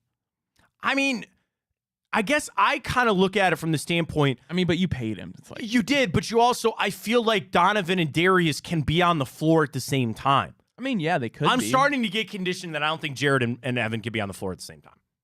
And I'm going to need maybe JB to tell me I'm wrong on that or prove me wrong on that. Donovan's been playing better without Garland. Well, Donovan is going to now be your true point guard. Like, you are going to have him be your ball handler and facilitator. And I like Darius. But isn't that Darius's best quality? But here's the thing. If Darius, he's down on shooting threes this year. If he could get back to three-point shooting to the level that we expect out of him, then that makes it work even better as if he's your off-ball guard. That works better. So you're going to have this shift of these players, and the same thing, it's going to be felt throughout the lineup. You're going to have so many different guys. They're going to have to adjust new roles or figure out some new things because you have two of your best players coming back. And I'll say this too. I don't mind shifting the whole world for these guys. Like, this isn't your third guy off the bench. You're right. It's two of your better players. You're going to have to change. The thing is, the Cavs have put themselves in a good situation to experiment on some of these things. You have one of the easier schedules in the NBA on the way out. You have a built-up equity, if you will, on wins and where you're at in the standings. I think the 76ers are going to start falling and all that kind of stuff. So you put yourself in just such a good spot right now that you can spend some time to figure it out. And that's going to be a number one of JB Bickerstaff. And it's going to be a game in and game out thing. And realize that it's not going to be a quick fix. Like, I truly want to give them the entire month. I know we have the All-Star break coming up. You got your month of February to figure this out. You got plenty of time, JB. Ramping up these two injured guys. Play around with some different lineups. Sit some guys out. There might be a game that Jared Allen just, you know what? He's going to have to sit out. He's got to sit out for a game, and then you get to see what that dynamic looks like. The other issue is you are going to be doing this against lesser opponents. So I don't want to go out like tonight, right? And you just kick the living hell out of the Detroit Pistons. And you sit there and say, oh, see, look, all right, we got to figure it out, right? No. I'm talking about what are the lineups that you can take against the Bucks, that you can take against the Celtics to be able to make it a playoff series when you run into one of those two teams, right? If it plays out the way that we think it's going to, you're going to be facing the Bucks or the Celtics in the second round. Right? That's how it's probably going to go. So with that in mind, what is the best lineup to face those teams? Yeah, figure it out against the Pistons. Go figure it out against some of these other low-league teams. And then sit down in the drawing table. All right, what about this? And then you're going to have a little change with what you do in the buyout market, with what you do at the trade deadline, if there's something that becomes available. I also think a thing to keep our eye on, the more moves, the better. Because the Cavs are a team, they could get involved in another trade, or they're going to wait to see who kind of filters through things. And the more trades that happen, the more moves that happen, that's good for the Cavs. I clicked on it this morning because I just wanted to see, but the Cavs are not involved in this. It was, let me find it here. 6 big trades that we want to see in the NBA this trade deadline. This is from the NBA Insiders. The Sixers get Tyus Jones. The Knicks get Malcolm Brogdon from the Trailblazers. The Thunder get Andre Drummond. The Lakers get DeJounte Murray. I was going to say that. Hawks would get Dinwiddie in a 1, and the Brooklyn Nets would get D'Angelo Russell. I guess there's all those things out now that Lakers would like to still hold on to D'Angelo Russell. Don't you say that before you trade him? But I think they need to get rid of him if they want Murray. Right, and I think, frankly, that'd be an upgrade for them there, too. The Raptors tear it down. They send Schroeder and Jakob Poeltl to the Thunder. Dennis Schroeder. I'd love him here. I really would. Dude, there's always been something about Schroeder. He's always played us hard, played us tough. Obviously, his time with the Raptors. He never takes a play off. No, I'd take him here in a heartbeat. But that's kind of goes back to my point. And the final one, the Knicks and the Nets, Mikal Bridges goes over to the Knicks. I don't know if I like that. That'd really help the Knicks. So I guess there are trades that I look at and I say, okay, I don't want the Knicks getting any better. I don't want the 76ers getting any better. But the more trades that start to circle around, the more things that happen, I think that helps the Cavs because there's an opportunity to jump in with something. They don't have really quite the cap because usually what they would do is jump. That's how you got Jared Allen, right? You need to make the salaries work. Cavs don't have that much cap space. But the more moves that you can get, the more buyouts that you get, more options for the Cavs. So I'm not quite, I'll put it this way. I'm not quite running off this trade deadline for the Cavs. I don't think they're going to make a move, but just watching how things play, they're going to do, let me put it this way. They're going to make a move. They're going to do something. Buyout, jumping in on a trade. They can't trade any of their first-round picks, too. So we'll see. You want to go back to this Gabe Davis thing? Yeah. So I put out from CBS Sports, Cody Benjamin put it out this morning. A projected landing spot for Gabe Davis was the Cleveland Browns. And I looked at Spotrac, it's about $13-14 million a year. Would you take?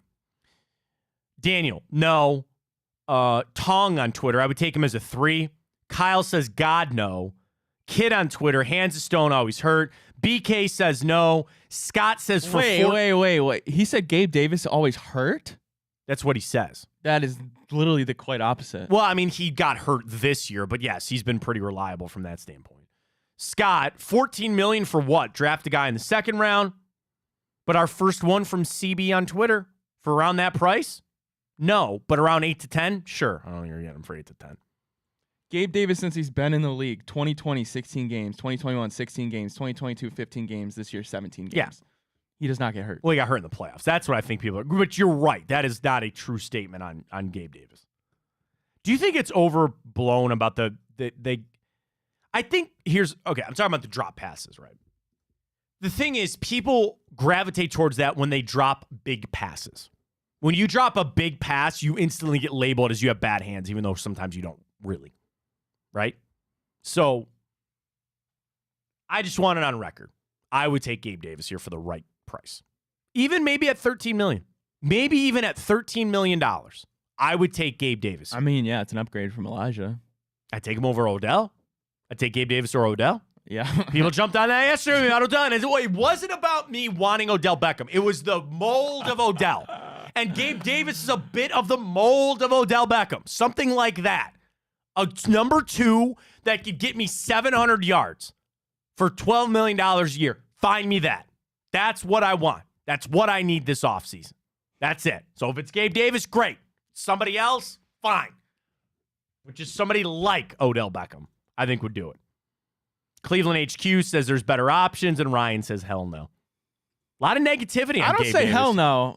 I just a lot of say negativity there on Gabe Davis. I would just prefer Marquise Brown. That's where I stand. I know. I'm You're all fine on. with Gabe Davis. That's fine. Though. That's fine. All right, let's get into Time Hop when we return. We'll tell you what happened on the final day of January. We'll dump in all of that when we return. We got our bracket of the most overrated musical artists, including a fresh 8 that goes tonight. I'm not going to be happy about it, but we'll get to it coming up. Fontana Show, big play. Streaming, Twitter, YouTube. We're up on Twitch as well. At Matt Fontana Show across the board. Check us out there. Time Hop, including a pretty important day. Well, I should say relatively important for a couple NFL teams. We'll get to that coming up. Stay with us. Time Hop.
So I was texting. I'm helping out a buddy. Have you been a groomsman in any weddings? I've only been to one wedding in my life. Really? Yeah. All right. We're talking through groomsmen gifts. And I said I learned because I gave crappy groomsmen gifts to my brothers and so not to derail time hop. You want to do time hop? We'll get back into groomsmen gifts here in a minute. You want to do that? Sure. One second. I'm going to help out my buddy here. All right, let's run through it. Let's go to time hop. This day in history. We go back 1 year ago today. The Broncos reportedly spent the day trying to get DeMeco Ryans to sign as their head coach. He wouldn't, so they traded for Sean Payton 1 year ago today. Will they end up regretting that? Yes. The answer to that question is yes. I completely agree with you on that. 2 years ago today at the NFL Combine, insert your jokes here, Kenny Pickett didn't get his hands measured because it came out that he was double jointed in his thumb, and they could not get a true measurement. It's the stupidest shit I've ever heard. Well, the thing is, Kenny Pickett's What does got that small. even mean? Oh, everybody freaks out about hand size for quarterbacks. No. I understand that. I mean, what do they mean? They couldn't get a true measurement. You never seen somebody that's double jointed before? But how does that stall He you could from? pop his thumb out, and it could be a wider measurement than what he really was. What? You've never seen somebody that's been double jointed before? So they're saying they wouldn't measure his hands because. Well, they couldn't get a true, accurate measurement of his hands. Why didn't they just tell him, dude, don't pop your thumb out? I don't know. But it all comes back to Pickett and his hand size. Yeah, no, I and all get that. I Everybody's get that, freaking out. That's yeah. why I put it in there, because I thought it'd be funny. Yeah, I get that. You know, of for all sure. that. It was but, funny, yeah. You know, they kind of played out that way, too. That he's not a good quarterback. This day, 1996, Ken Griffey signed to become the highest paid baseball player in history at the time. He signed a 4-year, $34 million deal with Seattle. That's $34 million over 4 years. You have Shohei Ohtani making $70 million. It's good to be a baseball player, I guess. Ken Griffey Jr. I still stand on this forever.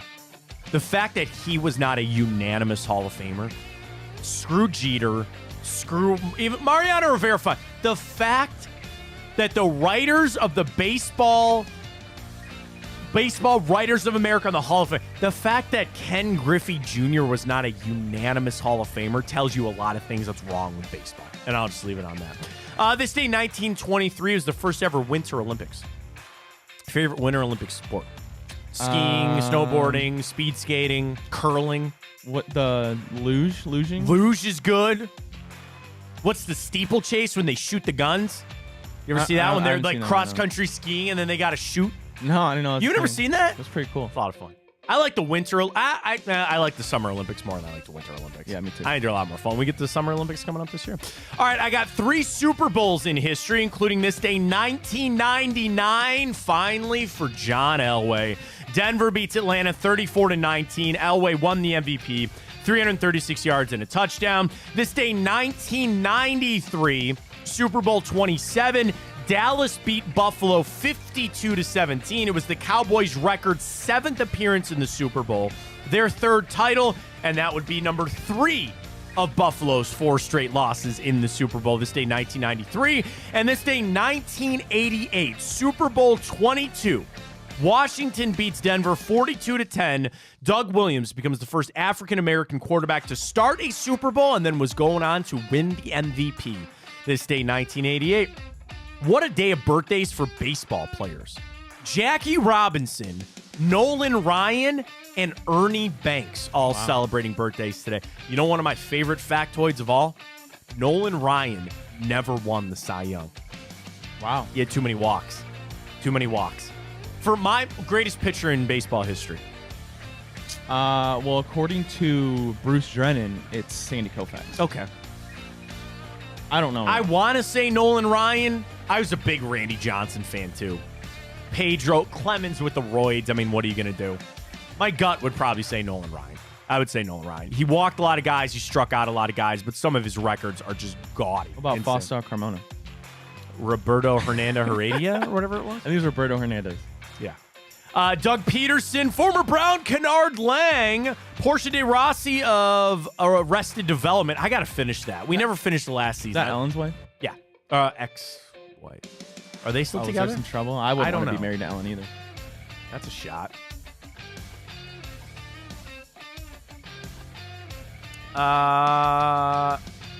Portia de Ra.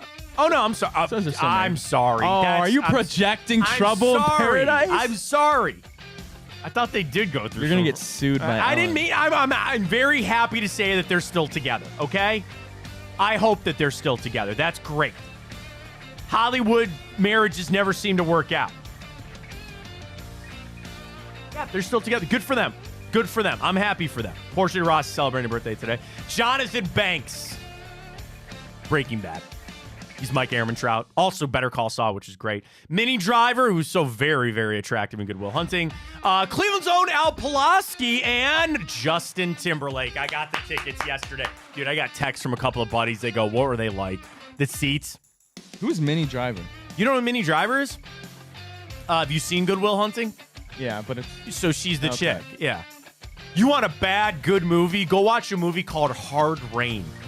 With Minnie Driver, Christian Slater, and Morgan Freeman are all in that movie. It's all about a movie about a flood. Bad movie, but it's a good movie to watch. What? I was going to say, but is Morgan Freeman kind of overrated? I would say no, just from Shawshank Redemption. I mean, come on. I mean, yeah, that's one of the best movies of all time, but... Batman?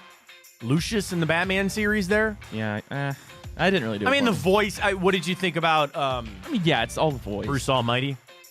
I didn't see that. What? You say about every movie. Like, There's a level. You're right. I should. I'm looking up his movies. He's been awarded the Kennedy Honor, the AFI Life Achievement Award, the Cecil B. DeMille Award, and the Screen Actors Guild Lifetime Achievement Award. He's been nominated for an Academy Award, a Golden Globe, and a Screen Actors Award. Has he ever won one, though? Oh, yeah. No. He won the Academy Award for $1 Million Baby. He was also nominated for Street Smart, Driving Miss Daisy, The Shawshank Redemption, and Invictus. He was in Glory, which is another great movie. The Bucket List, and of course, Lucius Fox in the Dark Knight trilogy. But is he ever the dude that you go to a movie and be like, oh, I really want to see Morgan Freeman's performance? I mean, I don't think it hurts when you hear that he's in a movie because you'd have to believe that he's, not taking crappy roles.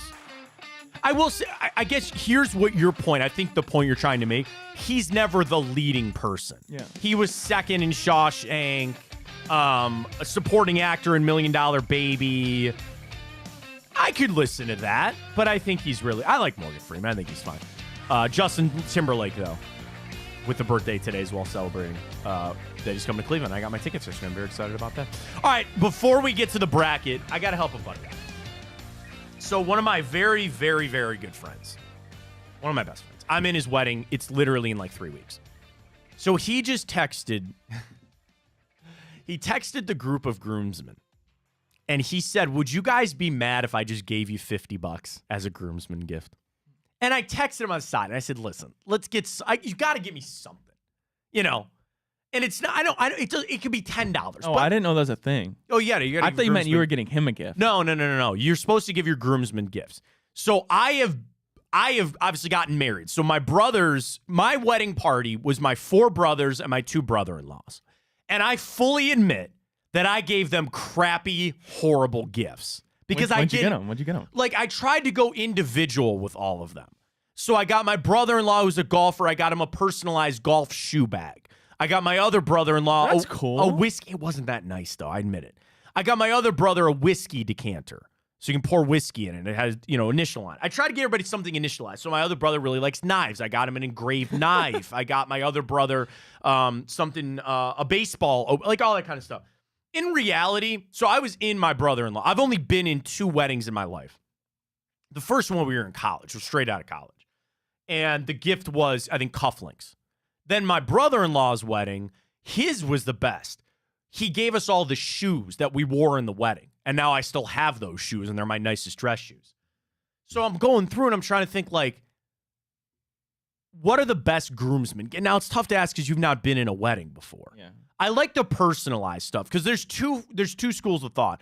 There are some people that give gifts when they ask So, like, my brother's girlfriends, they get asked all the time. They're of that age now. A lot of their friends are getting married. So they're being asked to be, maids of honor and, not a groomsman, bridesmaids in this wedding. So then they get a gift and they open the box and it says, like, will you be my, bridesmaid and all that kind of stuff. Guys are a little bit different. Like, my friend, Pat, he asked me over a beer at a bar. Loved it. It was great. I was so honored. I'm so happy. It's great. But now he's like, dude, what should I do? And I said, go check out Etsy. And in true guy fashion, he's like, dude, we're too close to the wedding. So I was scrolling through. I think I could find him some good stuff. Like, if you were in a wedding, Ryan, what would you could do, like, cufflinks. You could get socks. I got to send him this thing. I found some personalized, like, cigar holders. I hate cigars. Really? They're so gross. It's gross after. You hate the next morning because your just mouth tastes like crap and then your clothes are all stinky. I like a cigar I'm not a consistent cigar smoker, but if you got one, I'm going to take it. Golfing, summertime, and I'll be there. So I might have to scroll through and kind of figure it out. A custom whiskey glass with your name on it, I take that. I'm on Etsy. I just searched groomsmen gifts. You want to do this? I'm going to run through. Tell me if you'd want this as a gift. Okay. A customized leather can koozie with your name on it. I'll take it. A personalized flask. Sure. Personalized travel kit, like a leather travel kit for like your I think that's shaving cream. I think that's the best one so far. You like that? Okay. Personalized whiskey glass with your name, best man, and the date of the wedding. Sure. Personalized groom's wooden sunglasses. Nah. Nah. Okay, not on it. I kind of agree with that. A personalized cooler backpack. Your name on it, and then you can put I got some that stuff. as a gift for graduation. An engraved pocket knife. Sure, if that's your thing. Personalized cufflinks. Sure. Kind of like that. A personalized Zippo lighter. Okay. I like to travel back. Would you take a groomsman set of bobbleheads? Yes. Would you want you as a Yes. bobblehead in a tux? Absolutely. $80. That's the winner. Dude, $80 for one bobblehead, though? Oh, I thought it was for like No, I thought it was too. It's $80. You have a groomsman. So I had 6 groomsmen. It cost me $468. We ain't doing that one. An embroidered golf towel. I'd cool. send that. A lot of knives, a lot of whiskey, a lot of drinking on this. I'm going to have to send it to him. How about a personalized throwing axe? That'd be cool. Into that? I can get you to set a 7 for $100. That'd be cool. Personalized beer glass. Tell him to get you a batarang. I actually have one already. My wife got me one. I want to get one. I got one. She got me one. A personalized football. A proposal ticket. A brown Super Bowl? That'd be nice. Give me that. I think I'm going to have to send him some of these. I texted him. I said, I would take the $50. I don't care. And I'm not trying to foul you up. It's your wedding. Which Tell is him to right get you, what do they call it? Like, you owe me or IOU? IOU. Like, watch your kids. Like, Oh, yeah. you know? I would trust him and his soon-to-be wife to watch my kids. I would. I just don't know if I'd want to put that on them. I kind of want to do that. Like, there are friends of mine that are close to having kids, and it would be, come on over for the night. Like, let me just show you what you're really getting into. But there's no way they'd ever have kids. A lot of cluff. Oh, how about a pocket watch? Would you take a pocket watch? I would never wear it. Did you know that's what the original hole in jeans was for? Like that little tiny pocket? Really? Yeah. Did not know that. That's a good factoid. Groomsmen socks. Suspenders. Could do that. I'm going to send this stuff to him. There's a few things he could get that'll be here in time. His wedding's in 3 weeks. The one thing I was looking at get here next week. But I don't really care. I'm in the wedding. I get to drink for free at his wedding. I don't really care. Yeah. So you've never been in a wedding before? You've been to one wedding in your life? I've been to one wedding. You're and 22, and right? I blacked out. It was fun, though. Oh, that's what you do at weddings. Open bar all the way. Yeah, being in weddings can be a lot, because that's the whole point of the gift, right? Like, it's a lot more work to be in the that's wedding. true. There's pictures, there's all this other stuff you got to do. So that's supposed to kind of be the point of the gift. But I'm just trying. Okay, here's the other thing, too. It's kind of weird for me to sit here and pick the gift that I want, just because I'm going to send it to Pat and be like, here, just buy these for everybody. Be great. Flask. Oh, can I give you a little hint too? You're supposed to get something for your wife that day too. I did not know that, and I had to pay for that out the butt. Wait, what? The morning of your wedding, you're supposed to give your significant other something. I didn't know that. Are you giving her your life? Well, I gave her flowers. I had to pay a lot of money to get roses dropped off. And then she got me a watch. See, I'm way too poor for... Weddings are not cheap, man. Let me tell you. Weddings are not cheap. If you do it the right way, weddings are not cheap. They're not. So just think long and hard. I'm just going to get eloped. That's fine. I got one of my wife's good friends. And I was like, she's engaged and she lives in Florida. But I was like, oh, are you getting ready for her wedding this year? And she's like, no, they're going to Paris. They're literally just the two of them leaving to go to Paris. That's way better. I guess. But the thing is, sometimes it's not all about you. Sometimes it's about your family. It's about your parents, about your friends, all that kind of stuff. That's what their wedding was for. I guess. But that's what I was told early, was when I was setting it up. I was like, yeah, it's all about the other people. It's all about the experience for the other people. So sometimes you got to do that. But I guess this is my buddy. If you're going to be a ball in the chain, you might as well go to Paris. I guess you want to pay it out, but I'm interested to see if people have suggestions for the best or worst groomsman gift that they've ever gotten to help out my buddy on this. So we'll see. All right, let's get to our typical boost tonight, Cavs. Let's roll, Ryan. Here we go.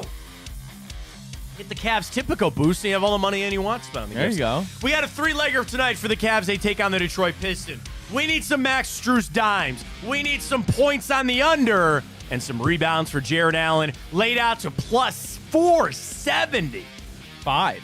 It's moved a little bit. I got it at 468 at 470. It does move a little bit. Yeah, it's like a little bit of a move there. But folks, get signed up with Tipico. Use that code Fontana100 when you sign up. Deposit and bet $25 on whatever you want with that code Fontana100, and you will get $100 in bonus bets to use on our boost, to use on the NFL coming up, to get into a little bit of college basketball, which is right around the corner. We got it all for you right here with our friends at Tipico. So check it out. Use that code Fontana100 when you sign up. I think, let me look at it this way.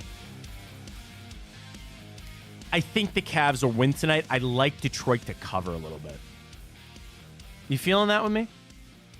I mean, it wouldn't surprise me given the fact of you just beat two really good teams in the Bucks and Clippers. You kind of maybe a little bit of a hangover there. Plus, Detroit did have a really nice win over Oklahoma City, a little bit of a surprising one just a couple days ago. So it wouldn't necessarily surprise me to be a closer game than many would suspect.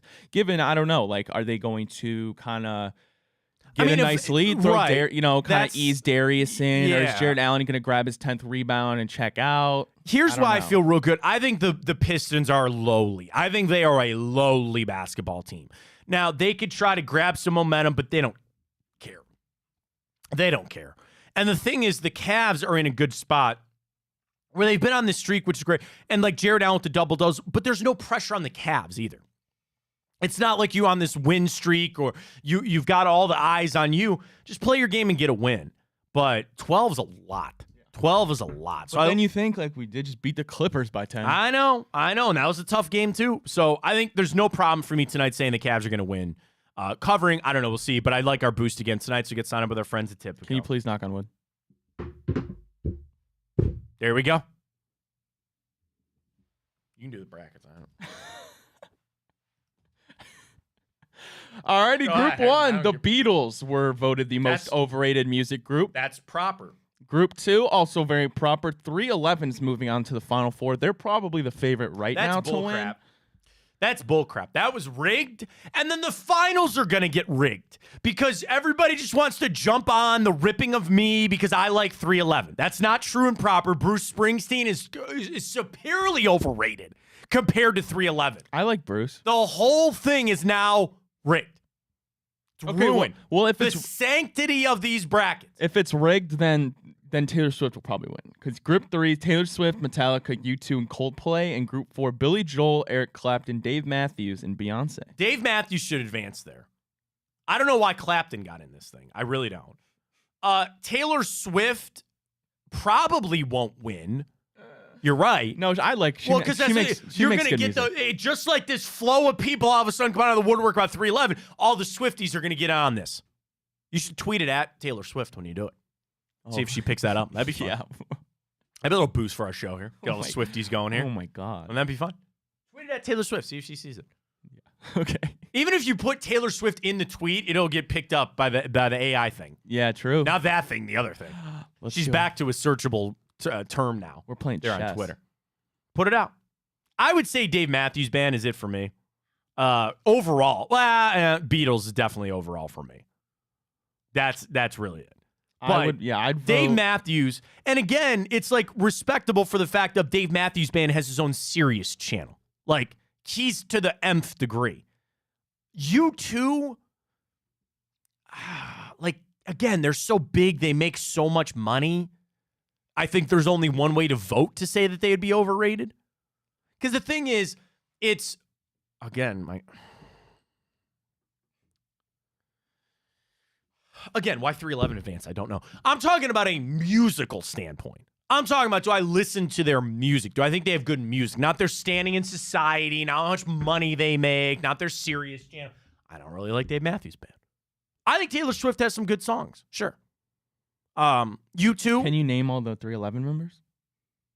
All the 311 what? Members? Oh, yeah. Chad. Okay, so Nick Hexum's the lead singer. Can I name all of them? Ryan, what are you doing? Nick Hexum's the lead singer.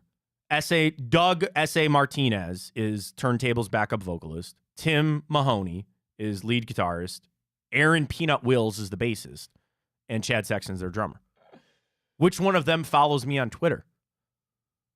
Oh, there's one that follows you on Twitter? Yeah, which one follows me on Twitter? Watson was replaced So by... Jim Watson was their original guitarist, yes, and then they brought in Tim Mahoney. But Tim's been on all their major... all their like major albums. reggae rock? A little bit, yeah, a little bit of everything. They got it, a little harder some here and there, a little bit of reggae. Do you know what state they come from? Omaha, Nebraska. Okay, I'm just checking. Like, come on. The RV blew up. Okay, that was one of their early stories. They're out of home. Do you know where 311 comes from? No. It is the code for indecent exposure in Omaha, Nebraska, because one of their buddies got popped for indecent exposure, and they called in a 311. Nice. So that's why they're named 311. Which one of them follows me on Twitter, if you had to guess? Nick. Peanut would be correct. Peanut follows me on Twitter. It's one of my great... There are people that follow me on Twitter that I have a high remark for. Number one was Wayne Dawson, because I'm just a Clevelander and growing up, like, watching Fox 8 News the day that Wayne Dawson... Hell yeah, man. Wayne Dawson follows me on Twitter. So that was one of my favorite ones. And then Peanut, when he followed me on Twitter, that was a big day for me. That was a big day for me when Peanut followed me on Twitter. If you could get anybody in the world to follow you, who would it be? The Rock. Because I think that would just be, pretty interesting on him. I think he's an interesting guy. A lot of people follow him. The most followed, Michael Simon follows me on Twitter. That's pretty big for me. Let me look at this. Let's see. At Matt Fontana 83, by the way, you can follow me. So my verified followers, which is so hard because everybody can buy verified stuff now. Oh, Joe Thomas. Joe follows me. So I would say Joe, Michael Simon, Wayne Dawson, Peanut. Those are all some of the biggest ones that I have. ESPN Radio follows me. That's a pretty big one. Big Play follows me. That's probably a good thing to do, too, as well. Just trying to think of other... Phil Seal follows me. That's a good follow there. Love Phil for all your college stuff there. I wish I could search by follower, because all I'm doing is searching, like, verified followers right now. Cleveland Barbers follows me. No way. No way. What? Sergeant Slaughter follows me. Like the WWE Hall of Famer Sergeant Slaughter follows me. DM him. Get him on the show. I've never had him. His DMs are open. Oh my God. DM him right now. Seriously. I didn't even know that. Matt Colleague's got a lot of followers. You good God know there. Shout out to Will Burge. Love Will. Michael Simon. Yeah, that's it. Michael Simon has 687,000 followers. Good for him. Reflog follows me. He's got a lot of followers. Does he follow me? Reflog follows everybody. Wait a minute. No, wait a minute. If he doesn't follow you, I don't see him on this list. That's crazy because he follows everybody. I know he does. That's the whole point. Oh, no, he's got... Okay, we follow each other. He's good. He follows me. All right, Reflog_18. The real account there from Reflog now that he got it back. All right, good stuff on that. All right. Back tomorrow. Cavs get it done tonight. Don't forget about our Tipico boost. Enjoy your evening. Go Cavs. For Ryan Tyler, I am Matt Fontana. As always, take it easy.